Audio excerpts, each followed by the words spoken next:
উপস্থিত আছেন ত্রিপুরা রাজ্যের সর্বকালের শ্রেষ্ঠ মুখ্যমন্ত্রী মাননীয় সভাপতি সম্মানিত এমএলএ শঙ্কর রায় মহোদয়। উপস্থিত আছেন এই কেন্দ্রের আছেন কিষাণ মোর্চার সভাপতি তারপর সহসভাপতি অসীম ত্রিপুরা মহোদয় এবং ফুলের তোড়া দিয়ে মহিলা মোর্চা অতিথিদের বরণ করে নেবেন।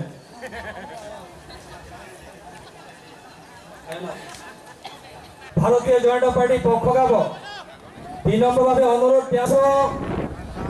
যদি কোনো ব্যবস্থা খাওয়া হলো চেষ্টা হয়ে গেল চেষ্টা মাননীয় মুখ্যমন্ত্রী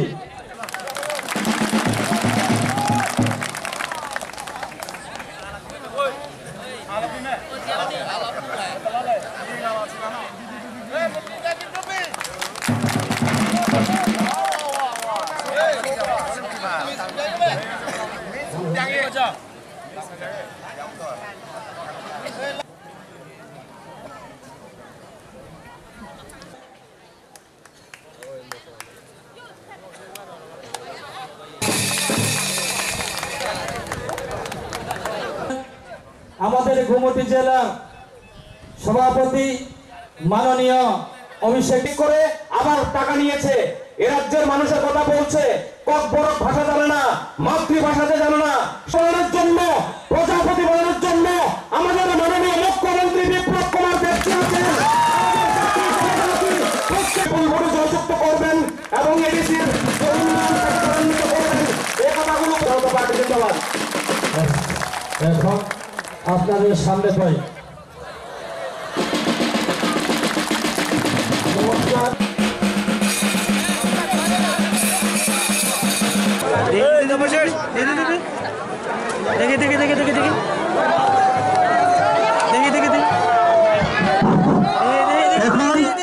কিছু সভাপতি এই আজকের জায়গায় সভাপতি কিছু বক্তব্য রেখে সভাপতি ঘোষণা করবেন।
মনোনীত প্রার্থী হিসাবে একটি আবেদন রাখবো। আমাদের প্রান্তীয় মুখ্যমন্ত্রী যেভাবে আমাদের জনজাতির জন্য উন্নয়ন করে যাচ্ছে, আগামী দিনে আরো উন্নয়নের জোড়া আনতে আগামী 6 এপ্রিল পদ্মচিহ্নে ভোট দিয়ে আমাকে আশীর্বাদ এবং সহযোগিতা করবেন।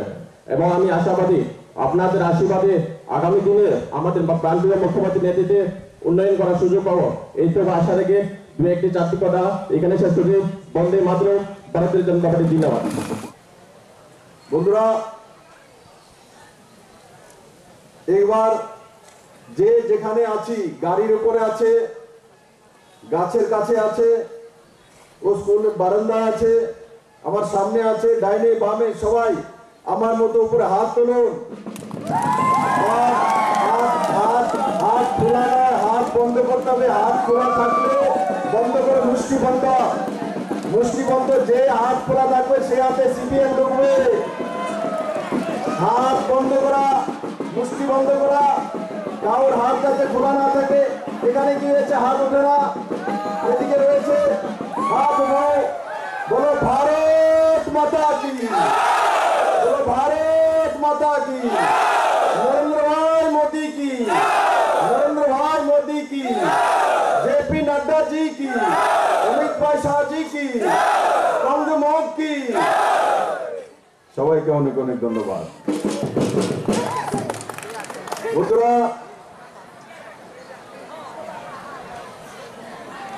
এই নির্বাচন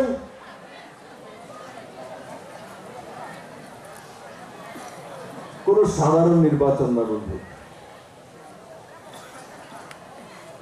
প্রত্যেক 5 বছরে এডিসি নির্বাচন হয়, প্রতিনিধি আমরা চুনি, ও 5 বছর এনডিসি হয়। 2018 নির্বাচন কি সাধারণ নির্বাচন ছিল? 2018 নির্বাচনটা কি 13 নির্বাচনের মতো 2013 নির্বাচনের মতো ছিল? না বন্ধু, 2018 নির্বাচন 37 লক্ষ ত্রিপুরাবাসী পুরো দুনিয়ার সামনে ইতিহাস তৈরি করেছে। তার আগেও ত্রিপুরাতে নির্বাচন হতো, কিন্তু ত্রিপুরাকে কেউ জানতো না। কিন্তু 2018 বিধানসভা নির্বাচনের পর পুরো দুনিয়ার মানুষ ত্রিপুরা নামে একটা রাজ্য আছে, তার মধ্যে 37 লক্ষ ত্রিপুরাবাসী থাকে। এতে বড় মাত্রায় জনজাতি আছে, মগ আছে, ত্রিপুরী আছে, জামাতি আছে, দেববর্মা আছে, কাইপেং আছে, ডালং আছে, রিয়াং আছে, চাকমা আছে। এই সমস্ত গুলোর বিষয়ে জেনেছে 2018 নির্বাচন। তার আগে কি জানতো? ত্রিপুরাতে কি আছে? ত্রিপুরাতে কমিউনিস্ট আছে, ত্রিপুরাতে একজন মুখ্যমন্ত্রী আছে, ত্রিপুরাতে একটা 7তলা মেলাঘাটের পার্টি অফিস আছে। এই তিনটাই জানতো, তার বেশি কিছু নয় বন্ধু। কিন্তু আজকে 37 লক্ষ ত্রিপুরাবাসীর বিষয়ে জানে যে ত্রিপুরাতে এই জনজাতিরা রয়েছে বড় মাত্রা। আর 2018 নির্বাচন, সে নির্বাচন শূন্য থেকে ভারতীয় জনতা পার্টির 36টি সিট, সঙ্গে আমাদের সাথী আইপিএফটি 9 সিটের মধ্যে 8 সিট জিতেছে, মানে 60-এর মধ্যে 44টি সিট। শূন্য থেকে 44 সিট। পুরো ভারতবর্ষ কোন স্টেটে কোনদিন হয়েছে কি? কেউ আমাকে বলতে পারে কি? ভারতবর্ষের কোন রাজ্যে এমন ইতিহাস তৈরি হয়নি, না আদৌ হবে। সেই ইতিহাস কারা তৈরি করেছে? সিরাজগঞ্জের মানুষ তৈরি করেছে, আগরতলার মানুষ তৈরি করেছে, ধর্মনগরের মানুষ তৈরি করেছে। আগে ত্রিপুরা রাজ্যে জনজাতি অঞ্চলে রিজনাল পার্টির সঙ্গে অ্যারেঞ্জ করতে হবে, তবেই সিট আসবে, না হলে আসবে না। 2018 নির্বাচনে আমরা আইপিএফটির সঙ্গে অ্যারেঞ্জ করেছি, কিন্তু আইপিএফটির কাছে 8টা বিধানসভার সিট, 10টা জনজাতি বিধানসভার সিট ভারতীয় জনতা পার্টির কাছে, নরেন্দ্র ভাই মোদীর কাছে রয়েছে। বন্ধুরা, জনজাতিরা নরেন্দ্র ভাই মোদীকে চলেছেন, নরেন্দ্র ভাই মোদীকে। জনজাতি বুঝে গেছেন এই ত্রিপুরা জনজাতির মুক্তিদাতা, এই জনজাতি যে জন্য কেউ করে, সে দেশের প্রিয় প্রধানমন্ত্রী নরেন্দ্র ভাই মোদী করতে পারে। আর তার পরিণাম 2018-তে এক ইতিহাস সৃষ্টি করে আরেকটা ইতিহাস তৈরি করেছেন কে? মাত্র 2.5 বছরের মধ্যে একটা গ্রামের ছেলেকে, যাকে রাজনৈতিক গলিয়ারে কেউ জানতো না, কোনোদিন এমএলএ নয়, প্রধান নয়, উপপ্রধান নয়, বুথ প্রেসিডেন্ট নয়, এমন একজন ব্যক্তিকে আপনারা মুখ্যমন্ত্রী বানিয়েছেন, আপনাদের সামনে শিলাচরিতে দাঁড়িয়ে আছে। অন্য দলে যারা নেতা, তাদেরকে 10 বছর, 20 বছর, 30 বছর যাবৎ আপনারা জানেন। আমাকে শিলাচরের মানুষকে 2015-এর আগে বিপ্লব দেবের নাম শুনেছে, আমাকে কেউ দেখেছে? কেউ দেখেনি, কেউ আমার নামও শুনেনি। কিন্তু আমি ভাগ্যবান, এই ত্রিপুরেশ্বরী মায়ের এই পবিত্র ভূমিতে আমার জন্ম হয়েছে। 2015-তে তৎকালীন ভারতীয় জনতা পার্টির সভাপতি অমিত ভাই শাহজি ত্রিপুরাতে কাজ করার জন্য পাঠিয়েছিলেন। ওর কাজ করতে করতে করতে আপনাদের সবার আশীর্বাদ নিয়ে 2018-তে ইতিহাস তৈরি করে কমিউনিস্টকে চিরতরে বিদায় করে ভারতীয় জনতা পার্টি। বন্ধু, আমরা বা আমি আপনাদের দ্বারা তৈরি মুখ্যমন্ত্রী, আর তার আগে 25 বছরের টানা মুখ্যমন্ত্রী সে কমিউনিস্ট ক্যাডারের মুখ্যমন্ত্রী ছিলেন। কমিউনিস্ট ক্যাডারের মুখ্যমন্ত্রী ছিলেন। পার্টি অফিস থেকে সরকার চলতো, এখন পার্টি অফিস থেকে সরকার চলে না বন্ধু। এখন কেউ বলে না যে আগরতলা বিজেপির হেডকোয়ার্টার, কৃষ্ণনগর থেকে পার্টি সরকার চালায়। ত্রিপুরার কোনো মানুষ বলে না, আর বিশ্বাসও করে না। 37 লক্ষ ত্রিপুরাবাসীর সরকার চলে, প্রথমবার মানুষের সরকার চলছে আগরতলাতে, 37 লক্ষ ত্রিপুরাবাসী। সেই দিশাতে কাজ করে সরকার। এডিসিতে লাগাতার 15 বছর কার সরকার? গণমুক্তি পরিষদ। এই গণমুক্তি পরিষদকে গণমুক্তি পরিষদ সিপিএম বানিয়েছে কেন? জনজাতিদের আরো বেশি শোষণ করার জন্য। আসলে এটা গণমুক্তি পরিষদ নয়, গণশোষণকারী পরিষদ তৈরি করেছিল সিপিএম। গণশোষণকারী বন্ধুরা,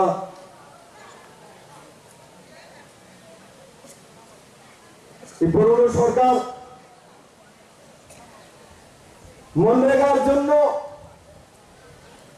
পুরো দুনিয়ার মধ্যে মুকুট নিয়ে যেতেন যে মনরেগায় ত্রিপুরায় স্বর্ণযুগ হয়ে গেছে, পুরস্কার পেয়েছেন। জনজাতি অঞ্চলে কাজই কাজ দিচ্ছেন, মনরেগার কাজই কাজ দিচ্ছেন। কতটা কাজ দিয়েছে, কি কাজ করেছে? মনরেগার মাধ্যমে পুরনো সরকার এভারেজ ত্রিপুরাতে 37 দিন ম্যান্ডেট, 37 ম্যান্ডেট দিতে পেরেছিল মাত্র 37, তার উপর দিতে পারেনি। তারপরে বলছে মনরেগায় তো আমরা সবচেয়ে আগে চলে গেছি, আমরা এত কাজ দিয়েছি। কিসের কাজ দিয়েছ? 37 ম্যান্ডেট। আজকে ভারতীয় জনতা পার্টির 3 বছরের সরকার, ভারতীয় জনতা পার্টি আইপিএফটির 3 বছরের সরকার। এডিসিতে কত ম্যান্ডেট দিয়েছি? কত? এডিসিতে 82 ম্যান্ডেট। 82। তাদের কত ছিল? 37। এখন কেউ কি 37 ম্যান্ডেট দেবে না 82 ডেজ ম্যান্ডেট নেবে? 37 কেউ লাগবে? 37 লাগলে সিপিএম এ চলে যান। আর 82 ম্যান্ডেট রাখলে বিজেপিতে চলে আসুন। আর তার সঙ্গে সঙ্গে অ্যাসপিরেশনাল যে 12টি ব্লক আছে তার মধ্যে 96 ম্যান্ডেট, 96 ম্যান্ডেট, 96 ওভারঅল ত্রিপুরাতে গ্রাম এবং শহর, জনজাতি, জনজাতি 72 ম্যান্ডেট। আর এডিসিতে যেটা আমি বললাম 82 ম্যান্ডেট। আর কমিউনিস্টের কথা কি বলবো, 2018-তে সরকারে এলাম, সরকারে আসার পরে শুনেছি স্বর্ণযুগ চলছে। আমি তো কোথায় কোথায় স্বর্ণের ডিম আছে, স্বর্ণ আছে তা খুঁজতেছিলাম, দেখি 13,000 কোটি টাকার লাইবিলিটি আমার উপরে, ঋণের বোঝ কত, 13,000 কোটি টাকা।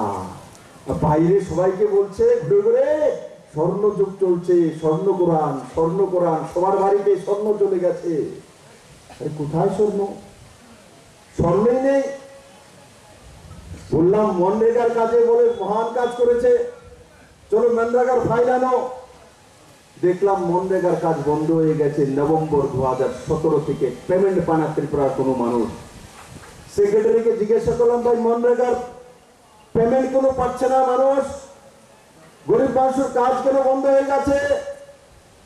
তো বলছে স্যার পুরনো সরকার যে চুরি করছে এই কারণে বন্ধ হয়ে গেছে, চুরি করার কারণে বন্ধ হয়ে গেছে। কেন্দ্র সরকারের কাছে গেলাম দিল্লিতে, গিয়ে বললাম আমাদের এখানে বড় মাত্রায় জনজাতি রয়েছে, তাদের কাজের ব্যবস্থা করুন, কেন আপনারা মনরেগার পেমেন্ট বন্ধ করে রেখেছেন? তখন কেন্দ্রীয় মন্ত্রী বলছে আসুন ফাইলটা দেখুন, আপনার এখানে ত্রিপুরা রাজ্যে চুরি করতে করতে 27টা মনরেগার প্যারামিটারের মধ্যে 25টা প্যারামিটারই চুরি করেছে, তার জন্য ত্রিপুরাকে আমরা পেমেন্ট দিতে পারবো না। আমি বললাম তাহলে কি করতে হবে?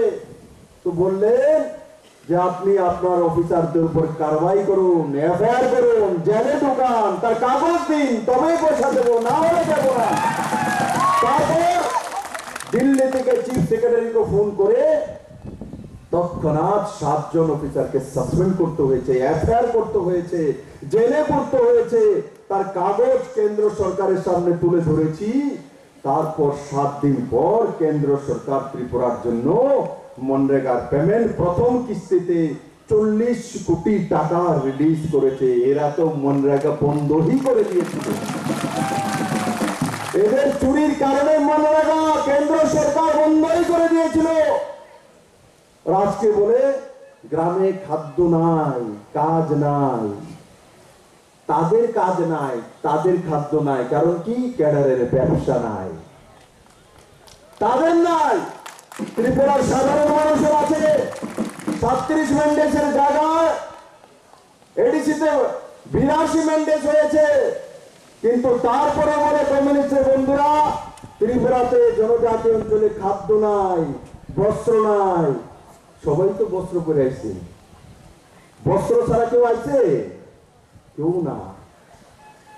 খাদ্য ছাড়া কেউ এসছে এখানে? এখানে কেউ আছে যে দিনে খানা খায়নি? নেই।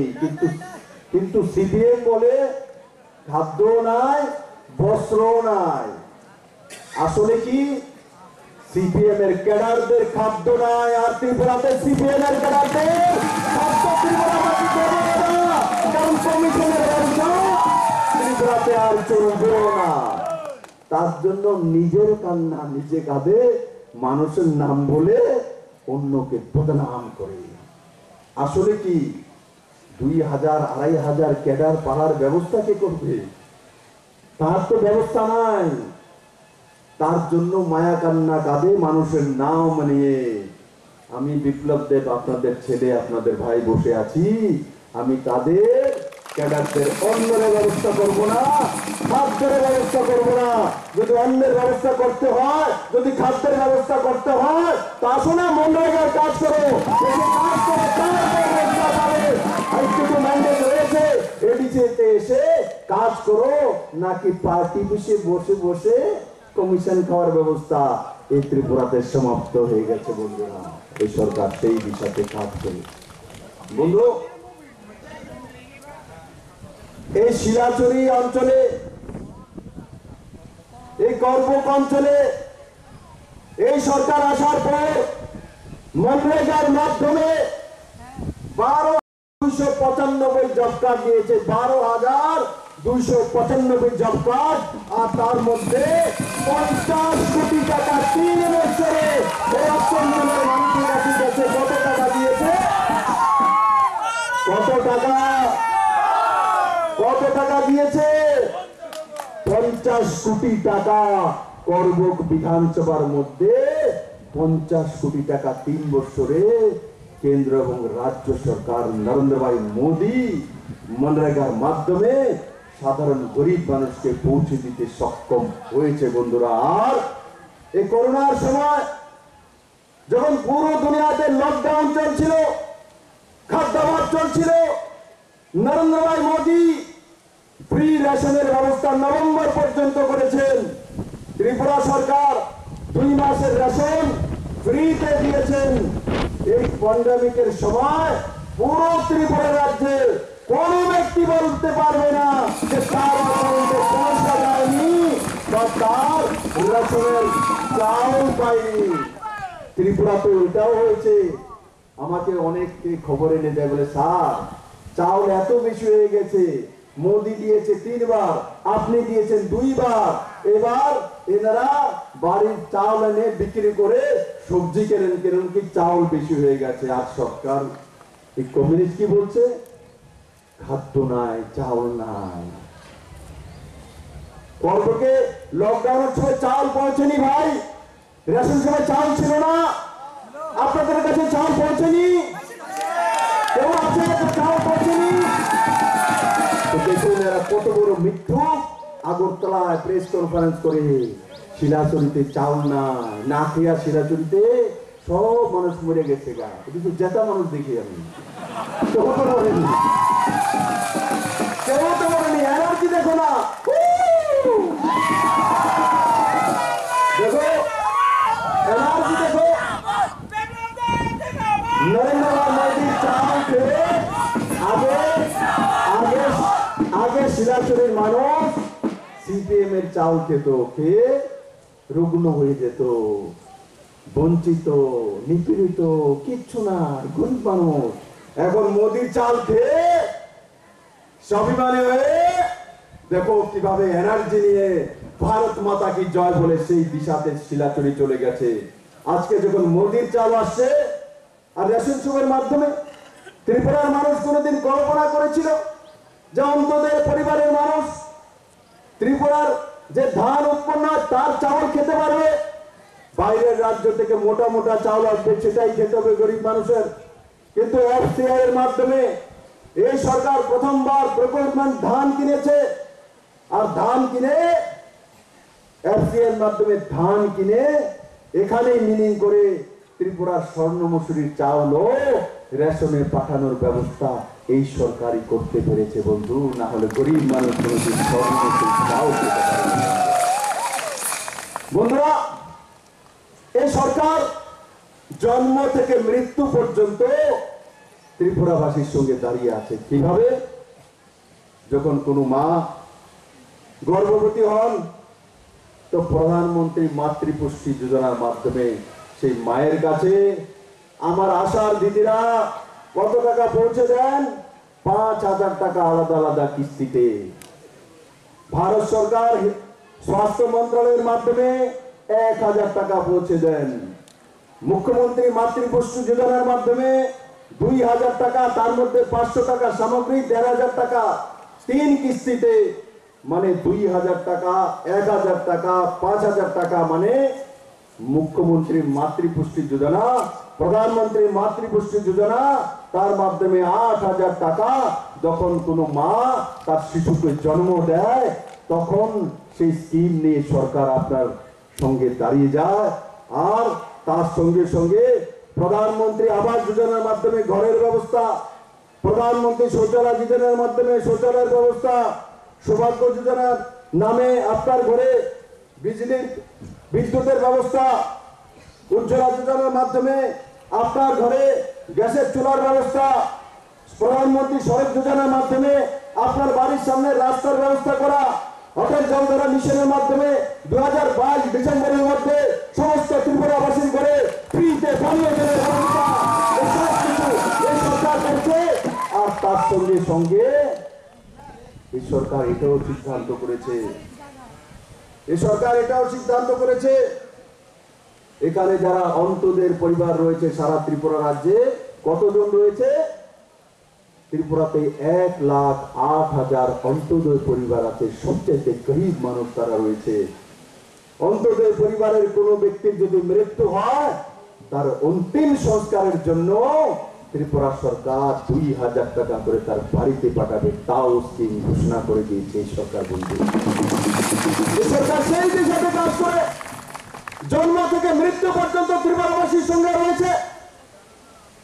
এই গর্ভক শিলাচুরি অঞ্চলে প্রধানমন্ত্রী আবাস যোজনার মাধ্যমে 1532টি ঘর পেয়েছে 3 বছরে। কত? 1532টি ঘর দেওয়া হয়েছে। তাতে কত টাকা খরচা করা হয়েছে? তাতে 19,69,00,000 টাকা মোদী সরকার খরচা করে ঘরের ব্যবস্থা করেছে। তার সঙ্গে সঙ্গে আরেকটা বিষয় আপনাদেরকে বলতে চাই।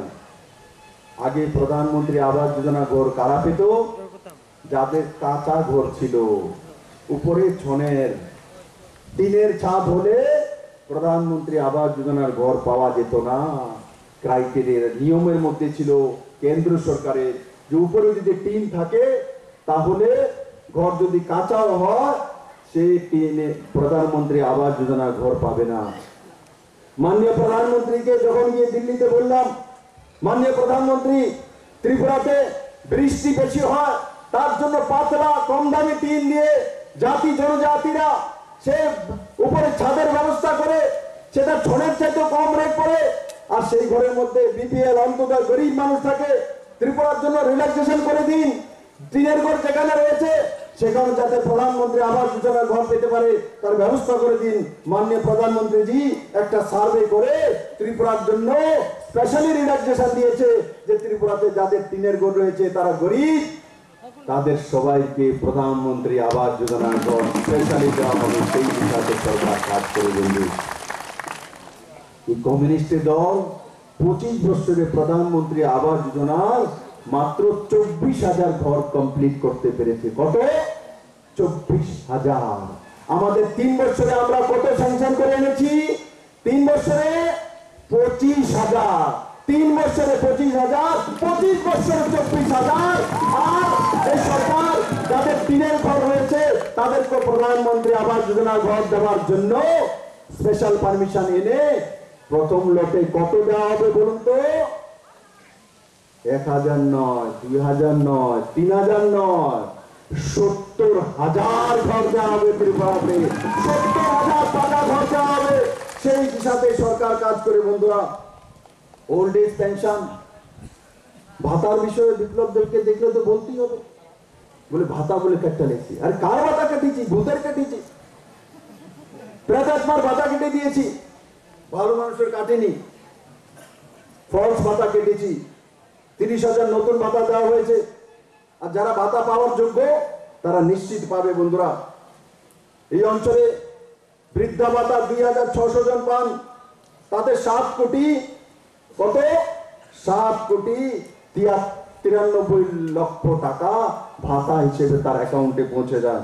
আর টোটাল ভাতা যদি দেখি এই অঞ্চলে টোটাল ভাতা 3 বছরে 17,44,86,000 টাকা ভাতা এই কর্মকঞ্চলে এসছে। বন্ধুরা, সেই বিষয়তে কাজ করে। আর সবচেয়ে বড় বিষয় 2018 নির্বাচনে আমরা বলেছিলাম যে আমরা সমস্ত ভাতাগুলোকে 2,000 টাকা করে দেব। আমি আজও বলছি 2,000 টাকাই করব। প্রথম কিস্তিতে সমস্ত 4 লাখ ভাতাকে আমরা 1,000 টাকা করে দিয়েছি। তার সঙ্গে সঙ্গে 2023 লাগবে না, 2023-এর অনেক আগে 2022-এ আমরা সমস্ত ভাতা 2,000 টাকা করে প্রত্যেক শান্ত করে দেবো, সেই দিশাতে সরকার কাজ করে। বন্ধুরা, প্রধানমন্ত্রী কিষাণ সম্মান নিধি করবুকে আপনারা জানেন, প্রধানমন্ত্রী কিষাণ সম্মান নিধির মাধ্যমে শিরাচুলি করবুকে কত টাকা আসে? প্রধানমন্ত্রী কিষাণ সম্মান নিধির মাধ্যমে এই পর্যন্ত 6,54,00,000 টাকা এখানে এসেছে। তার মধ্যে কতজন কৃষক? 7,205 জন কৃষক। 7,205 জন কৃষক। কাউকে কমিশন দিতে হয়নি, কাউকে মিছিল করতে হয়নি, কাউকে চাঁদা দিতে হয়নি, কাউকে বিপ্লব দেবের কাছে যেতে হয়নি, কাউকে শঙ্কর রয়ের কাছে যেতে হয়নি, কাউকে এমএলএর কাছে যেতে হয়নি। আপনি আর ফর্ম ফিল আপ করেছেন, জীবন ভর আপনার অ্যাকাউন্টে 6,000 টাকা করে আসবে, তার ব্যবস্থা নরেন্দ্র ভাই মোদী করেছেন। এই হিসাবে সরকার কাজ করে। বাইসাইকেল আগে কি ছিল? ক্লাস 9-এ যখন উঠবে তখন কাকে দেওয়া হবে? সবাইকে না, বিপিএল, অন্তোদয় এদেরকে দেওয়া হবে। এই সরকার আসার পর সিদ্ধান্ত করেছে সারা ত্রিপুরা রাজ্যের মধ্যে ক্লাস 9-এ যে কোনো মেয়ে উঠবে, যে কোনো ঘরে, সমাজে এপিএল হোক, বিপিএল হোক, এসসি, এসটি, ওবিসি যা হবে, প্রত্যেকের জন্য বাইসাইকেল দেওয়া হবে। আর এই অত্র অঞ্চলে 1592টি বাইসাইকেল দিয়েছে এই সরকার। 1592টি বাইসাইকেল। অটল জলধারা মিশন। জনজাতি অঞ্চলে জলের সমস্যা থাকে, শিলাচুরিতে জলের সমস্যা রয়েছে, আমি জানি। বলেছি না 2022-এর মধ্যে সমস্ত জলের সমস্যা সমাধান করে দেবে এই সরকার। 2022 ডিসেম্বরের মধ্যে অটল জলধারা মিশনের মাধ্যমে অত্র অঞ্চলে 4,276টি বাড়ির মধ্যে কানেকশন দিয়েছে ফ্রিতে, 1 পয়সা নেই। পুরনো সরকার 25 বছরে মাত্র 2.5% কানেকশন দিতে পেরেছিল। 25 বছরে কত কানেকশন? 2.5%। তার উপর উঠতে পারেনি এই সরকার। 3 বছরে 25% কানেকশন দিতে সক্ষম হয়েছে বন্ধুরা। আর সেই দিশাতে অটল জলধারা মিশনের মাধ্যমে 4,276টি পরিবার লাভান্বিত হয়েছে। উজ্জ্বলা যোজনার মাধ্যমে গ্যাসের চুলা মাননীয় প্রধানমন্ত্রী রান্নাঘরে রান্না করার জন্য বোনেদেরকে পাঠিয়েছেন 6,759টি গ্যাসের চুলা এই অঞ্চলে পৌঁছে গেছে বন্ধুরা। অন্তোদয় যোজনার মাধ্যমে 15,217টি পরিবার 2,000 টাকা করে তার পরিবারের কেউ যদি মৃত্যু হয় তাতে লাভান্বিত হবে। সৌভাগ্য যোজনার মাধ্যমে 2,689টি পরিবারের ঘরে ফ্রিতে ইলেকট্রিসিটি কানেকশন দেওয়া হয়েছে। ত্রিপুরা রাজ্যে পুরনো কমিউনিস্ট পার্টি থাকতে কোনোদিনও একটি কানেকশনও ফ্রিতে দেওয়া হয়নি বন্ধু, একটি কানেকশন দেওয়া হয়নি। এই সরকার 2,689টি কানেকশন দিতে সক্ষম হয়েছে বন্ধুরা। আজকের বিষয় নির্বাচন, কিন্তু মুখ্যমন্ত্রী যখন আসে স্বাভাবিকভাবে মানুষ জানতে চায় আমাদের জন্য কি করেছে, আমাদের জন্য কি করবে উনি। জানার ইচ্ছা, আপনাদের অধিকার আছে যে মুখ্যমন্ত্রী আমাদের জন্য কি করবে। বন্ধুরা, কমিউনিস্ট পার্টি কি করেছে? একটা পরিবার থেকে চাঁদা কিভাবে উঠাতো? কোন পরিবারে এসএফের নামে স্কুলে যে ছেলে যাবে, এই শিলাচুরি স্কুলে কোন ছেলে পড়তে গিয়েছে ক্লাস 9-এ 8-এ, এসএফের নামে আপনার ছেলের কাছ থেকে চাঁদা কালেকশন করবে। ডিএফ এর নামে আপনার বড় ছেলের কাছে, যেটা ছোট্ট একটা দোকান আছে করবুকে, তার কাছ থেকে ডিএফ এর নামে চাঁদা কালেকশন করবে। আপনার ঘরে আপনার মা আছে, নারী সমিতির নামে আপনার মার কাছে কানেকশন করবে। আপনার বাবা যদি কোনো সরকারি কর্মচারী হন তো হগের নামে আপনার বাবার কাছ থেকে সে চাঁদা কালেকশন করবে। আপনার কোনো ভাই যদি কৃষক হন তো সেই কৃষক ক্ষেত্রজনের নামে তার ভাইয়ের কাছ থেকে চাঁদা কালেকশন করবেন। আপনার বৃদ্ধা ঠাকুমা যদি ঘরে রয়েছে তাকে বৃদ্ধা সমিতির নামে তার কাছ থেকে চাঁদা কালেকশন করবেন। বন্ধুরা, একের পর এক বাড়ি থেকে এসএফআই নামে চাঁদা কালেকশন, ডিওএফ এর নামে চাঁদা কালেকশন, তারপরে ছাত্র যুবকের নামে চাঁদা কালেকশন, তারপরে খ্যাতমজুরের নামে চাঁদা কালেকশন, তারপরে সিপিএম এর নামে কালেকশন, শিল সমিতির নামে কালেকশন, কত পাকনাচুল কমিটি আছে তার নামও কালেকশন। এক বাড়ি থেকে কত ধরনের কালেকশন হতো বন্ধু।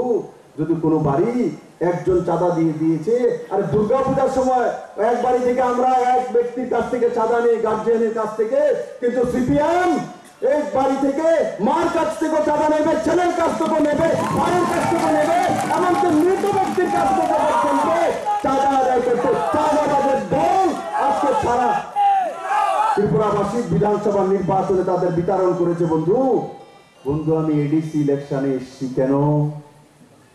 এডিসিতে ইলেকশনে এসছি 2018-তে 7-এর মধ্যে 7 আমি পাইনি, 7-এর মধ্যে 44 পেয়েছি। এডিসি নির্বাচনে 28-এর মধ্যে 28 লাগবে, এক টিএমসি কমিউনিস্ট পার্টির কাছে যাবে না। আর 2023-এর বিধানসভা নির্বাচনে 2023-এর নির্বাচনে কি করবে? কত সিট লাগবে? 60 লাগবে কইতাছে।